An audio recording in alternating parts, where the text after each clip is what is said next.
Hoje a homenagem é para nosso amigo, nosso irmão, nosso colega, nosso confrade, Sérgio de Aguiar Carvalho Valim Filho. Estendo as minhas homenagens aos meus amigos coordenadores Helder, Nazil, Haddad, meu querido Haddad, meu querido desembargador Luiz Guilherme, Alexandre Nutti, Edilson, Serjão e Luiz Carlos. Todos nós sabemos que falar de Sérgio Valim é muito fácil, porque Sérgio Valim é sinônimo de humildade, honestidade, amizade, fraternidade. Eu tô com essa camisa toda especial aqui, ó, em homenagem a ele. Essa aqui é a nova camiseta, Sérgio, da Portuguesa de Desportos. Eu queria colocar uma música do Milton Nascimento, que amigo é coisa para se guardar do lado esquerdo do peito, dentro do coração. Saiba que você está dentro do meu coração. Nos momentos de crise em que eu estava chateado, deprimido, eu ligava para você. E você sempre me animava com palavras de ânimo. E não só a mim, mas a todos os coordenadores. E para vocês, meus outros colegas, a imagem que fica do Sérgio é que ele era um líder. E liderança não se impõe, liderança se conquista. Começamos juntos, eu dando direito penal, ele dando processo civil. Posteriormente, Sérgio se transforma em coordenador da Unip de Campinas. E depois ele vai a São Paulo como coordenador geral do curso da Unip. Qualquer dúvida que nós tínhamos, ligávamos para ele. E ele nos atendia a que hora fosse. Sérgio Valim é um exemplo de pai, de irmão, de amigo, de colega, que liga para você perguntando se você está bem, que liga para você perguntando se pode ajudar em alguma coisa. E uma coisa que vocês não sabem é que Sérgio Valim, ele foi a pessoa que nos momentos de crise minha me ensinou o caminho para Deus. Nós fomos para uma cidade em Rondônia fazer a certificação do curso de Direito, prorrogação, e eu fui com o Sérgio. Viajamos de avião, fizemos escalas em vários aeroportos, conheço vários aeroportos graças ao Valim, e ele durante todo o tempo falando de Deus para mim. E aquilo me tocou profundamente, e aquilo me transformou. Ele jogou a semente. A semente, a princípio, caiu num terreno pedregoso, árido, cheio de espinhos. E competia a mim tirar os espinhos, competia a mim jogar a água, regar a semente, para que ela crescesse e desse frutos. E hoje deu, Sérgio. Hoje deu. Graças a você, irmão. Graças a você. E eu quero desejar um feliz 2022, né? A todos os nossos amigos, a todos os nossos colegas que fizeram e fazem há muito tempo, né, parte dos nossos encontros de final de ano, que esse ano eu não pude ir. Então, Feliz Natal e Feliz Ano Novo, Valim. Que você seja essa pessoa especial que você é. Um abraço também e as minhas felicitações de Feliz 2022 ao Helder, ao Nazil, ao Ricardo Haddad, ao Luiz Guilherme, ao Alexandre, ao Sérgio, ao Edilson, ao Alexandre Nutti e ao Luiz Carlos. E saiba, Valinha, que todos nós temos em você o exemplo. E esse exemplo e essa semente não vai morrer. Porque aquilo que você plantou em nossos corações, certamente ela viverá para sempre. Um grande beijo para você e para toda a sua família. Deus te abençoe. Feliz 2022.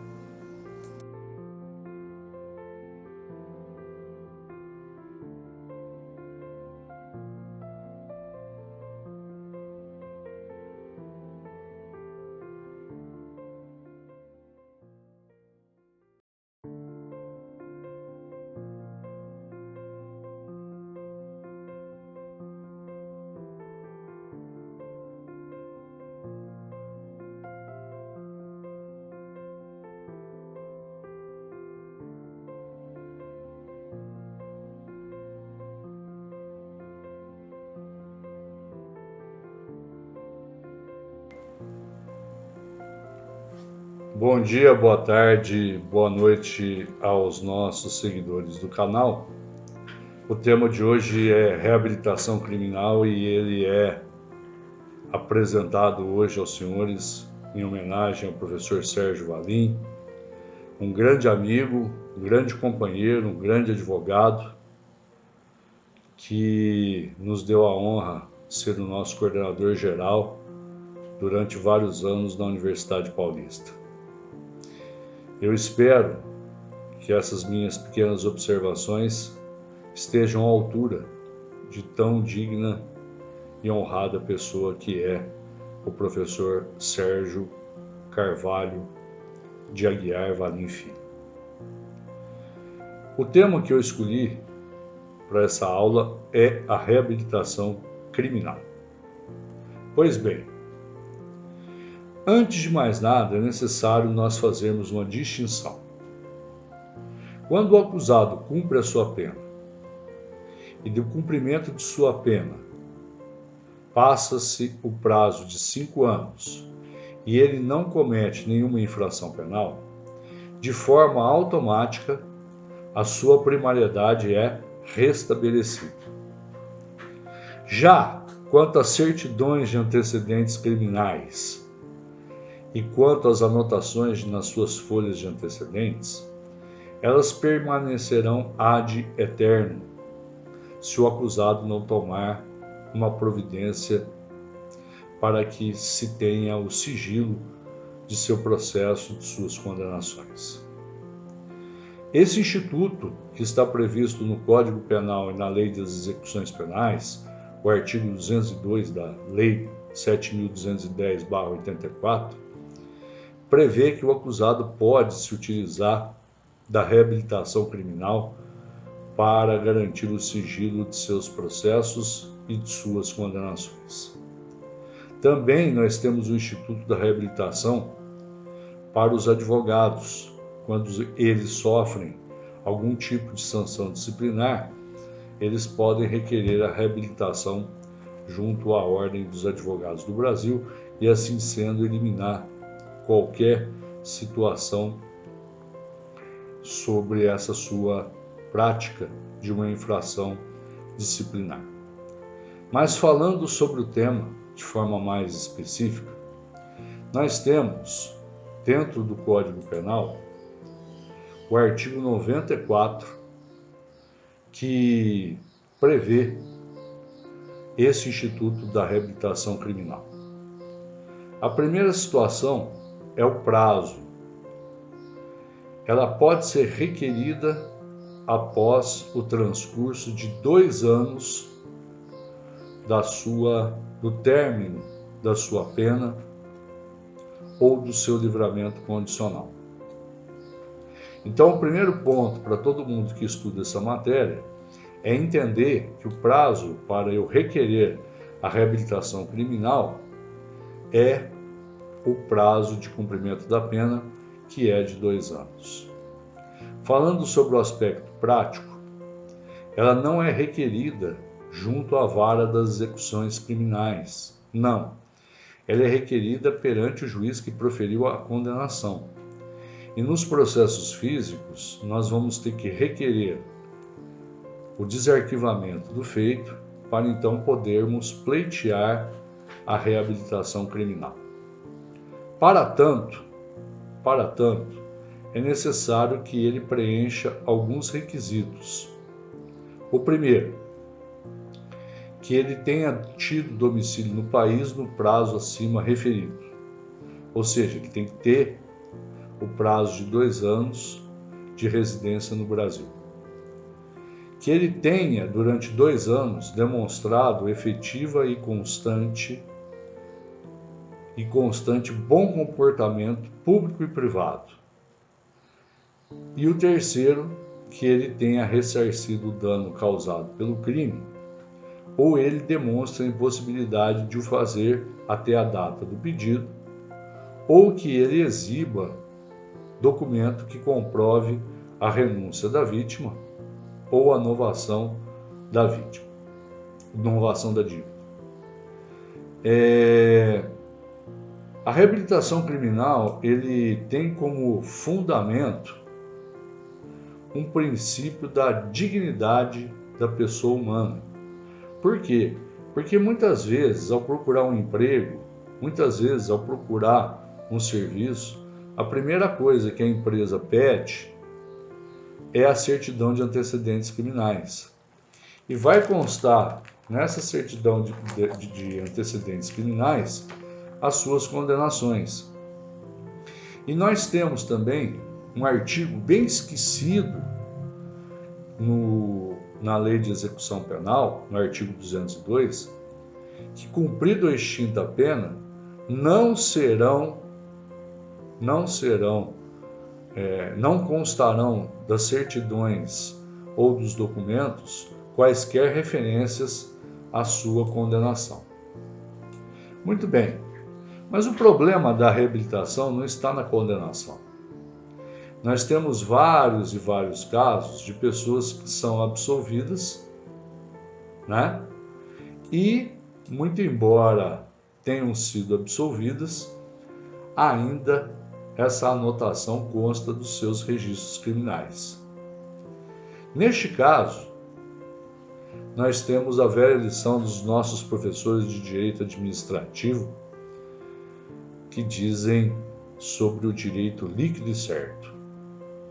Direito líquido e certo é aquele direito que é indiscutível.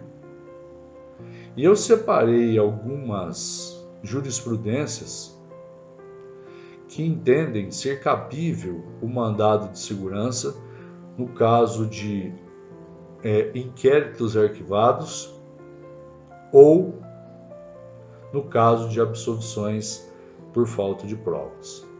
Ora, se a reabilitação criminal serve para as condenações, também deveria servir para essas situações, mas isso não acontece na prática.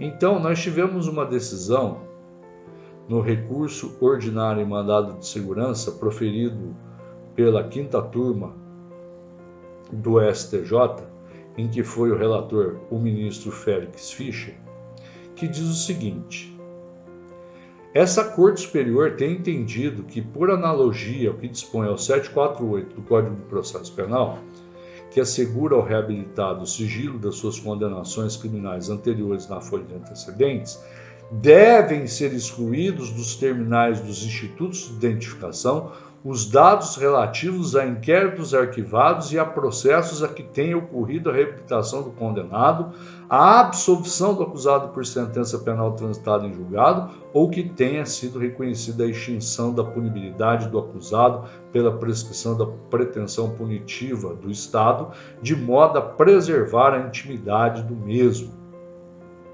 Tais dados devem ser excluídos dos arquivos do Poder Judiciário, tendo em vista que, nos termos do 748 do CPP, pode o juiz requisitá-los de forma fundamentada a qualquer tempo, mantendo-se, entretanto, o sigilo quanto às demais pessoas. Mais além,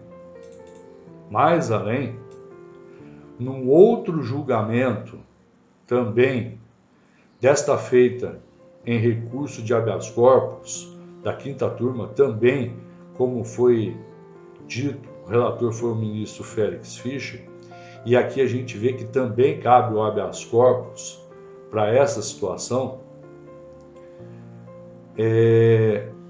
Ele reconhece o habeas corpus como um instrumento hábil a requerer que sejam extirpadas das folhas de antecedentes ou dos institutos de identificação os inquéritos arquivados e os processos onde tenha sido ocorrido a reabilitação ou quando o acusado foi absolvido por sentença penal transitada em julgado.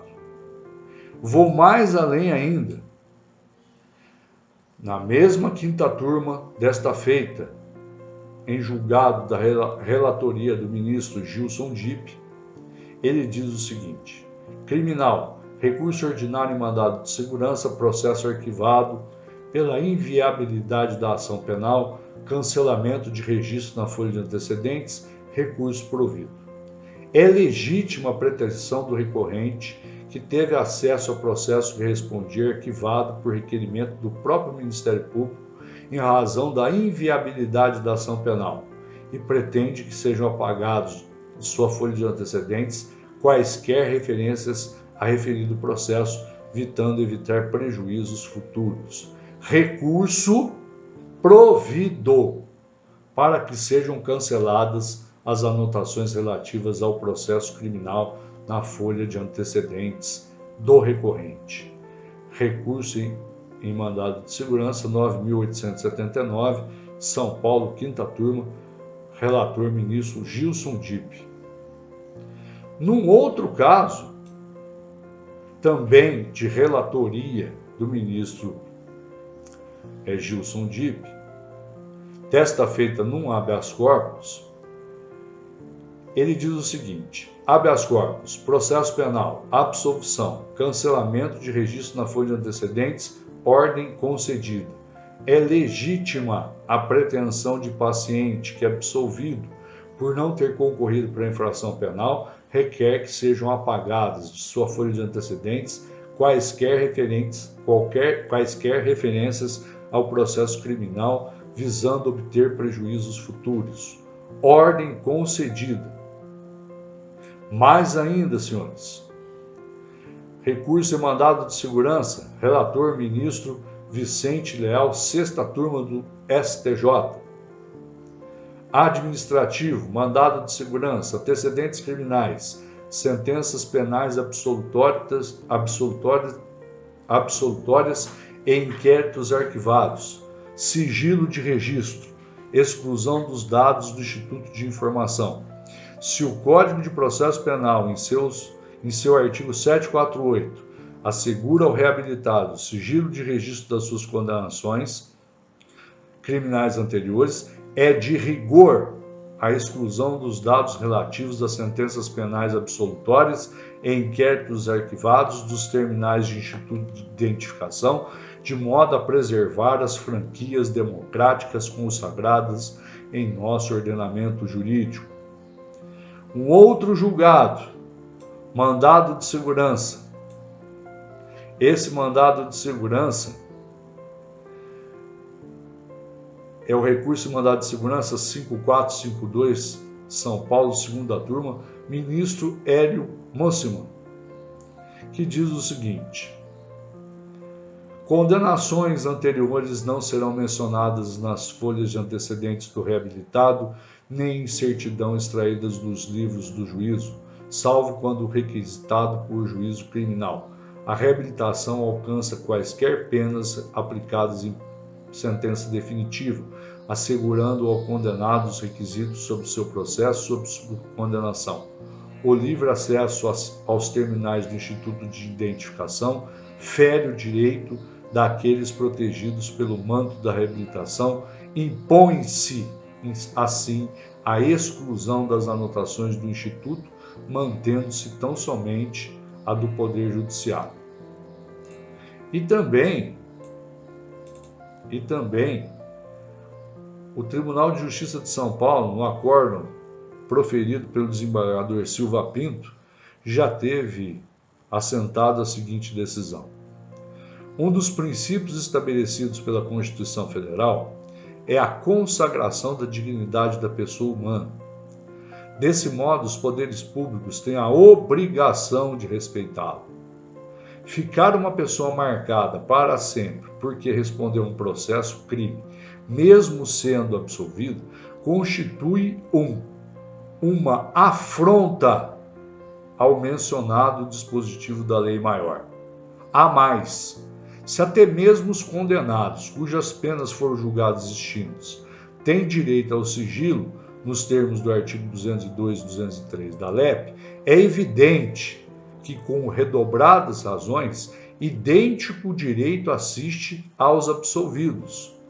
Pelas razões expostas, nenhuma referência ao processo movido ao impetrante, no qual logrou a absolvição, deve ficar constando nos registros da Delegacia de Polícia ou do Instituto de Identificação. Portanto, nós temos duas situações. A primeira da condenação, que é cabível à reabilitação, e a segunda, que são dos processos arquivados ou dos processos que o réu foi absolvido. Nesse segundo caso, nós temos a utilização do habeas corpus e do mandado de segurança, invocando o dispositivo do artigo 202 e 203 da Lei das Execuções Penais. Mas há uma boa notícia, porque a Comissão de Constituição e de Justiça e Cidadania, ela está analisando um projeto de lei número 455904, que altera o Código Penal brasileiro para obrigar o juiz criminal a declarar de ofício, sem necessidade de solicitação por parte do requerente, que esse se regenerou e nada deve à justiça. Esse projeto de lei foi proposto pelo deputado Enio Bassi, do PMDB do Rio Grande do Sul, que pretende garantir ao reabilitado melhores oportunidades em seu cotidiano. A reabilitação deveria ser a declaração judicial que o condenado se regenerou e é por isso que deve ser restituído à sua condição anterior à condenação. Ocorre que, pela atual legislação, a reabilitação não tem semelhante alcance, constituindo-se de verdadeira valia prática. Mais ainda, nesse anteprojeto, o juiz, ao proferir a sentença que extingue a punibilidade, ele deverá, depois de 2 anos, sem pedido de qualquer parte, conceder a reabilitação e fazer com que o acusado tenha o sigilo de seus processos e de suas condenações. Esse projeto ele determina que os juízes das varas criminais devem anualmente revisar os processos arquivados em que os acusados foram condenados para fins de declaração de reabilitação.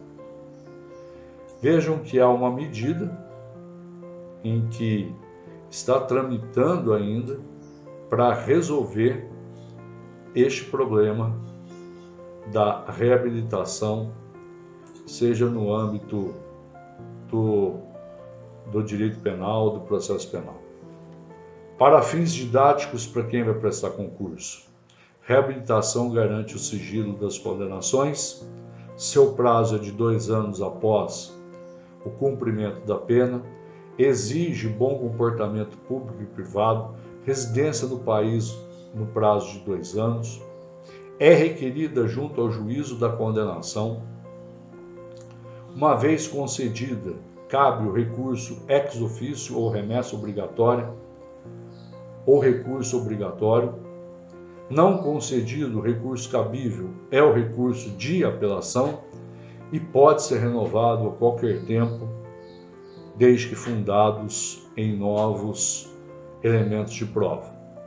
No Estatuto da OAB nós temos também essa previsão, e para os casos de absolvição por inquéritos arquivados e processos arquivados e absolvições, né, por ausência de prova, nós temos dois entendimentos, utilizando-se o artigo 202 da LEP. Seja o mandado de segurança, que eu acredito que seria o mais cabível, porque é um direito líquido e certo do condenado, e o segundo caso é a impetração de habeas corpus, alegando a violação do direito de ir e vir, que eu acho que é uma situação um pouco forçada, porque não trata da liberdade, mas sim de dados. Então, ficam essas minhas anotações para aqueles que gostam de direito penal sobre a reabilitação criminal. Uma singela homenagem ao professor Sérgio Valim. Não se esqueça de se inscrever no nosso canal, de curtir as nossas publicações, e desejo a todos aí muita paz, muita saúde, muita prosperidade. E encerro como sempre encerro. Um beijo no coração de cada um de vocês e que Deus os ampare e os proteja. Muito obrigado.